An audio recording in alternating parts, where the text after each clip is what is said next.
हो जा रहा। नमस्कार दोस्तों, हमारे चैनल पे आप सभी का बहुत बहुत स्वागत है।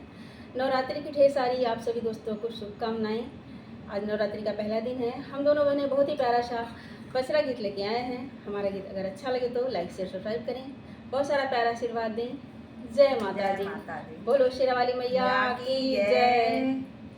जब जब चैत कुवार आवेला, जय जी, जब जब चैत कुवार आवेला, हमरे मैया जी के डोला